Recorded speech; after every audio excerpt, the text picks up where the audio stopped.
Welcome back to MotionPic Recap. Today we're going to recap the romance, comedy and drama movie titled, Crazy Rich Asians. Spoilers ahead. Watch out and take care. In London in 1995, an Asian family arrives at an exclusive hotel, but as the woman called Eleanor asks to be shown to their room, the manager comes out, saying they are unfortunately fully booked. She asks to use the phone, but is denied, and so she calls her husband outside.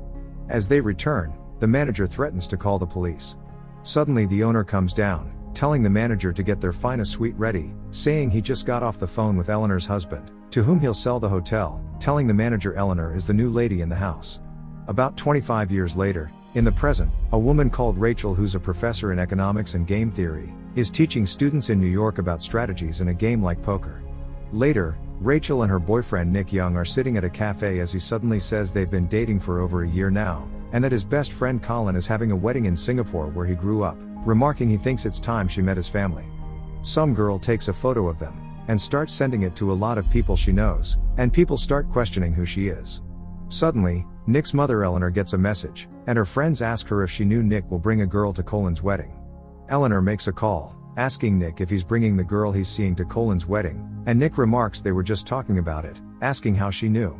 She says everybody knows, telling him the girl he's with cannot come to the wedding. Next, Rachel asks her mother what to wear at the wedding. Rachel remarks she doesn't know anything about Nick's family since he's never talking about them.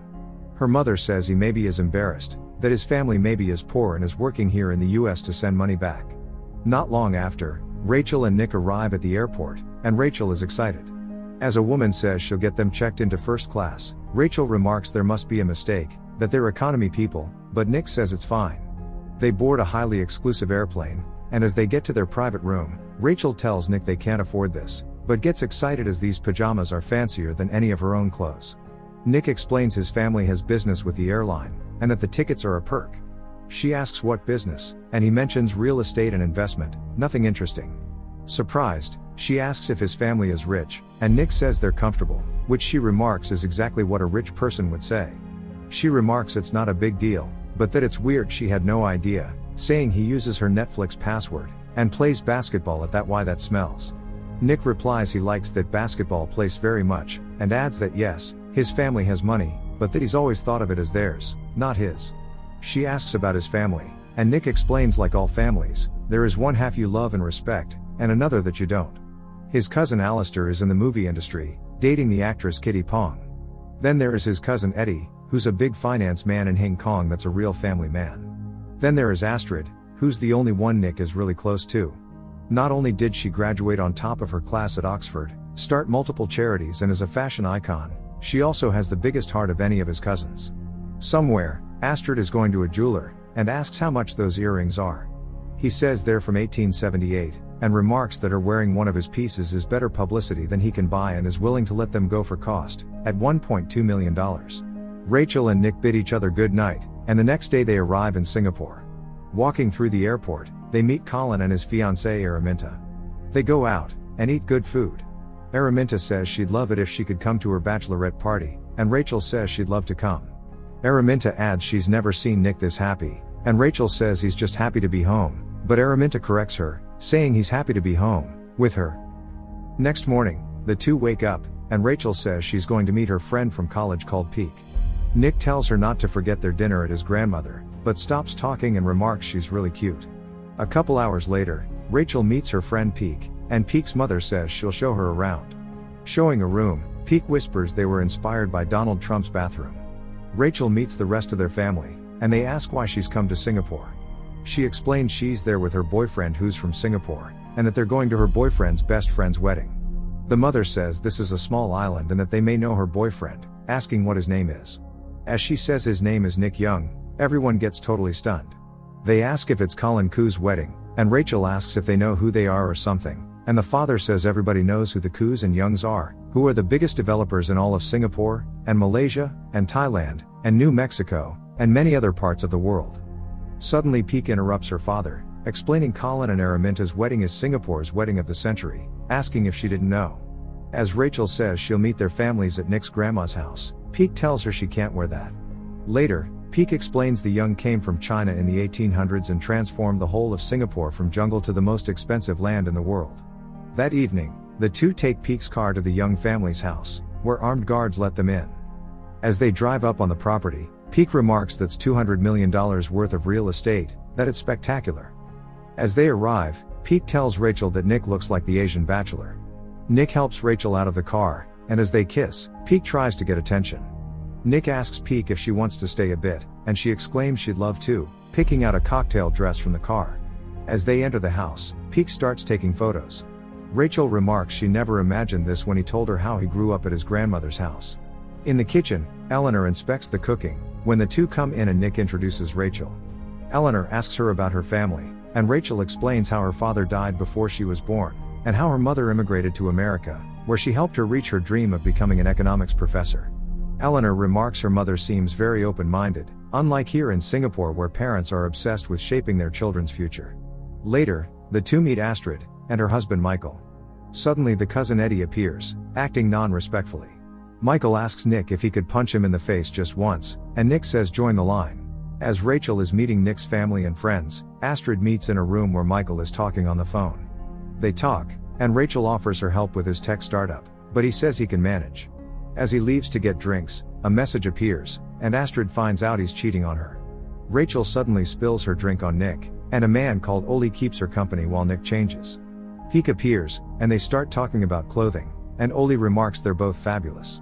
Rachel remarks everybody is looking at her, and Oli tells her they're jealous since she nabbed the crown prince, that Nick is in line to inherit everything. As they reach Nick's grandma, Nick appears. They walk up to his grandma, and Nick introduces Rachel. Across the room, a woman remarks Nick is different, and Eleanor comments that when the children are away for too long, they forget who they are. Next up, the bachelorette party has begun, and Araminta greets her, saying she looks stunning. Araminta runs to greet other guests arriving, and Rachel meets a woman that works as a lawyer for the young corporation called Amanda. Colin remarks all he wanted was a simple weekend with the boys, and the two remark it will probably get out of hand. Next, a guy called Bernard says they've finally arrived at the party, remarking it took a mastermind like himself to make it happen. Later that night, people make fun of both Nick's and Colin's girlfriends, and Colin remarks they gotta get away from this place. The following morning, Araminta yells they've bought all the clothing stores on the island, and that they can run and take any clothing they want. Amanda remarks nobody likes free clothes more than rich people. Suddenly, Araminta screams it's time for spa. Somewhere else, Nick and Colin are having a simple beer together, and Nick shows Colin he's prepared to ask Rachel for her hand in marriage, and Colin gets happy for him. At the spa, Amanda tells Rachel that Nick and she once was together, but that it's ancient history now, although Eleanor, Nick's mother, wanted them to get married. Colin asks Nick how they will manage though, since he's got to take over the companies here in Singapore, and Rachel got her job in New York, but Nick says he's sure they'll figure that out. Amanda tells Rachel she's gonna have to struggle a lot since Eleanor is not exactly in her corner. Rachel leaves, and Amanda texts her friends to sink her. And on her way out, she hears women talking badly about her. She bumps into Astrid, who asks how she's doing. Getting back to her room, Rachel sees a dead fish in her bed with letters in blood saying she's a gold digger. That night, the two bury the fish, and Astrid comforts her, saying it'll get better. Rachel sees she's thinking and asks her if things are okay. Astrid explains moments later that things aren't that good, revealing her husband Michael is having an affair, and Rachel gets sorry for her. After the weekend, Rachel tells Nick she feels like a villain that's out to steal their family fortune, and mentions about the dead fish and serial killer letters. She remarks she doesn't care about all the mean things his ex-girlfriend and other women did, but that he didn't prepare her for any of it. Nick says he screwed up, but says he loves how he is around her, how she's so different from all the girls he grew up with because she doesn't care about his family or the family fortune. He says he's sorry she had to deal with it alone, but that he's there now and that they'll get through it together from now on. Next, the two are making dumplings together with Astrid and Oli, as well as Eleanor and her friends. Rachel remarks it's great seeing them all like this, explaining she only had her mother when she grew up, which she loved, but that it would have been lovely to have a family like them. She also remarks Eleanor's wedding ring is the most beautiful she's ever seen, and Eleanor explains Nick's father had it made when he proposed to her, which Rachel thinks is very romantic. Suddenly, Nick's grandma joins them, and as she sees Nick brought Rachel to their family dumpling tradition, she gets happy, saying she sees better during the day, and remarks she looks really cute. As Nick's grandma sits down, she tells Eleanor her dumplings aren't looking that good. As Rachel tries to find the bathroom later, Eleanor walks up to her, explaining more about the wedding ring, saying Nick's father had it made because Nick's grandma wouldn't give him the family ring. Eleanor says she wasn't allowed to marry Nick's father since came from the wrong family and didn't have the right connections. She says it took many years of hard work and a lot of sacrifice to measure up and become accepted, but ends by saying that by having been through it all, she knows Rachel will never be enough. Driving back to the hotel, Nick asks if she's okay, which she says she is. He explains his mother can be harsh, but that she's always doing things for his own best. Next day, Rachel explains to Pique what Eleanor said, and remarks she probably should sit Colin and Araminta's wedding to not cause any drama.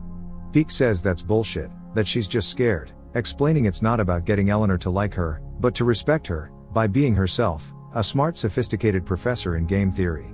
Rachel remarks she's right, and next up, Pique says she's thinking eyebrow triage, root crimps and eyelid tape, and Oli answers they need all of it, telling Rachel it's about time somebody stood up to Eleanor. Rachel starts testing dress after dress, all while Pique and Oli rate them to pick out the very best one for her to wear at Colin and Araminta's wedding.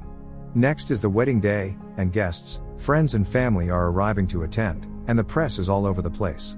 Suddenly Rachel appears, and Oli helps her to get attention, which she gets, taking the attention from Amanda who gets jealous and mad.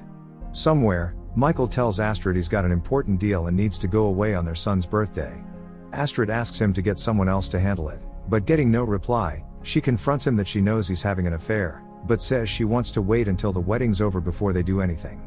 Michael gets upset, saying he'd hoped she'd get angry at him, and explains he feels like his own life doesn't matter since she's already richer than he could ever make her, and always the most perfect girl in the room, stepping out and leaving.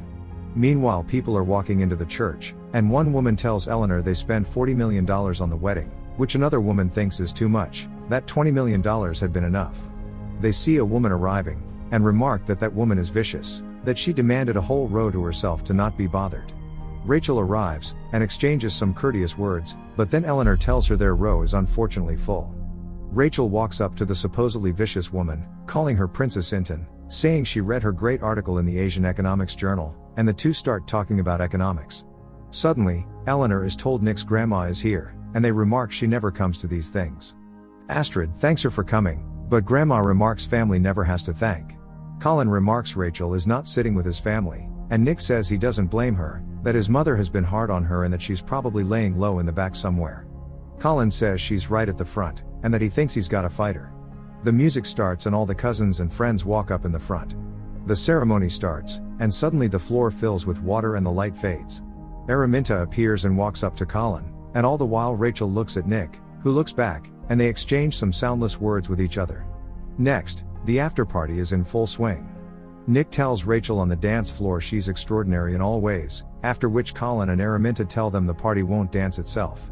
Eleanor asks Oli to go and handle that. A few moments later, as the music has slowed, Rachel remarks she'd love Nick to wear a tux all the time. Oli tells Alistair his father is looking for him regarding something embarrassing, and he runs. Oli asks Kitty Pong what she thinks about the wedding, and she says she'd like a wedding just like this as well.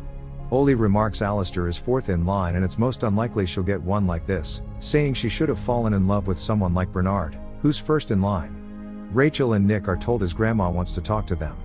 Nick asks what it's all about, and grandma says she thinks Rachel is sweet, but won't allow them to marry. Eleanor adds Rachel has lied to them, saying she hired a private investigator to look into their past, and Nick tells her angrily she had no right. Eleanor says Rachel's father is very much alive, and that Rachel's mother cheated on him with another man and fled to America. Nick says angrily she had no right and that Rachel would never hide something like this. But Eleanor just says they cannot be linked to this kind of family. Rachel remarks she doesn't want any part of her family and leaves. Grandma tries to stop Nick trying to follow Rachel, but he runs anyway, and Grandma tells Eleanor it's all her fault. Rachel runs, and Nick can't see her in the crowd. She goes home to Pique, and having stayed for a couple days, Pique remarks she needs to eat something, but gets no response. Nick tries to call her, leaving messages he'd love to talk to her. Every time her phone rings, she refuses to answer. The children come in with food later, and suddenly 2 or 3 days later, Pique says her mother is there, making her happy. Rachel asks her later why she didn't tell her about her father. She replies her husband wasn't a good man, a man who hurt her. A friend from her school helped her, and she got pregnant with his baby instead. She was afraid her husband would find out about it, so she escaped to America. They lay down together, and she reveals Nick was the one who brought her out there, saying she thinks she should talk to him. The following day, the two meet, and Nick says he's sorry about everything, and that what his mother did was unforgivable. He says he's done making excuses for his family, and picks up a ring, asking her to marry him, and tells her if she says yes, he'll follow her to New York and start a new life together. Some time later, Eleanor is searching for an address where a lot of people are playing mahjong, walking up to a table where Rachel is sitting. Rachel thanks her for coming, and tells her not to worry, that these two women are almost deaf. She explains her mother taught her to play the game, about strategy and negotiation. Eleanor remarks her mother taught her too. Rachel asks why she didn't like her from the moment they met. Eleanor replies she's American, and that all Americans only think about their own happiness, unlike them who build things that last, which she doesn't know anything about. Rachel comments she doesn't know her, and then explains Nick proposed to her yesterday and said he'd walk away from his family for good, making Eleanor worried. Rachel adds, however, that she turned him down, making Eleanor calm again. Rachel also adds she's not leaving because she's scared or because she thinks she's not enough, but because she for the first time knows she is, but that she couldn't possibly force Nick to lose his mother and family. Before she leaves, she tells Eleanor that one day when Nick has married a woman who's enough for her, and she's playing with her grandchildren, to think of her, a poor, raised by a single mother, immigrant, that made it all possible. Somewhere else, Astrid tells Michael he can keep the apartment, that she's got 14 others she can move to. Michael says it's not only his fault their marriage didn't work, and Astrid says he's right, but adds that the real problem with their marriage was because he's a coward and gave up on them. Astrid walks and brings down the earrings she bought a while back. Pete tells Rachel she's got integrity, which is why she respects her. Rachel thanks her for her help, and they hug each other goodbye. Nick opens the hotel room, seeing his mother, and the two talk. Rachel arrives at the airport, and gets on the plane. Suddenly, she hears Nick yelling her name. Rachel's mother says she'll go get some blankets. Nick says he's flying back to New York with her, and Rachel asks him not to make it harder than it already is. Nick says he had it all planned out how he imagined he'd propose to her, having thought he'd bring her to this small island he loved as a kid, and where there's a cove that opens up to a lake, and when the sun hits the horizon, he gets down on his knee. But then he says this is far from a paradise, but that he realized that wherever she's in the world, that's where he belongs, showing her Eleanor's ring. He asks if she'll marry him, and the woman behind her yells yes. Rachel says yes, and while the whole plane applauds, the two kiss. Nick says that before they fly to New York, he figured they'd stay one more night. Next, everybody has gathered to celebrate their engagement, who are all happy for them. Rachel sees Eleanor, and they exchange a light smile with each other, after which the party really begins. The end. Thank you for watching. Make sure to subscribe if you'd like to see more videos like this, and hit the like button to help us out. Until next time, take care.